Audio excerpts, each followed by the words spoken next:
For this problem, we have a formula here that models the path of a ball on two different planets, and G here, which would be standing for gravity, we'll plug in a different value for gravity because each planet would have slightly different gravities. So for planet A, you're plugging a 5.1 there, and you'll really want to just use your calculator here, plug it in, and look at the graph. It's important to be able to change the viewing window on your calculator, and notice the tick marks here. On the x-axis should be from 0 to 1500, and so each tick mark here is 500. The y-axis should be from 0 to 1000, so each tick mark is again 500. And so you'll want to see which one of the option choices over here matches what you're seeing on your calculator and use those reference marks that each tick mark is 500. And for the second part of the problem, you're trying to find the maximum height of the ball.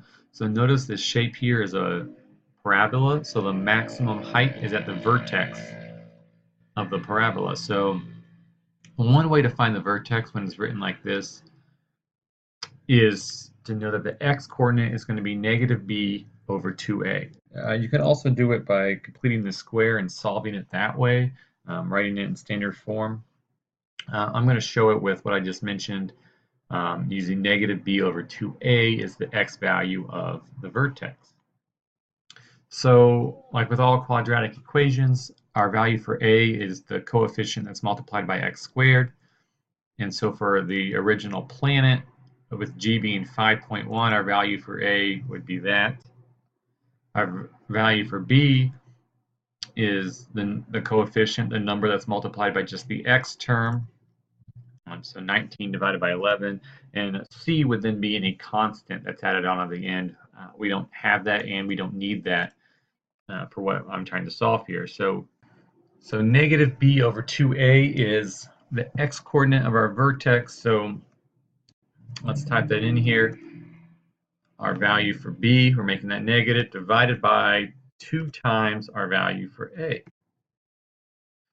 And we type that in and we get what the x-coordinate is for our vertex. Now, depending on your calculator, you might be able to plug that in right away on your graph and trace to see what the y value is, because the y value is what we're interested in. This is the x value of the vertex, but the y value will be the actual height of the ball at that point.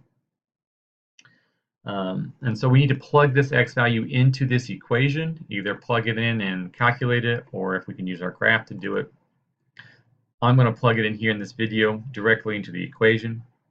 So our y value, our height that we actually want, is going to be 19 divided by 11. I'm multiplying that by the x value, and then I am subtracting our 5.1 divided by 3872 times our x value.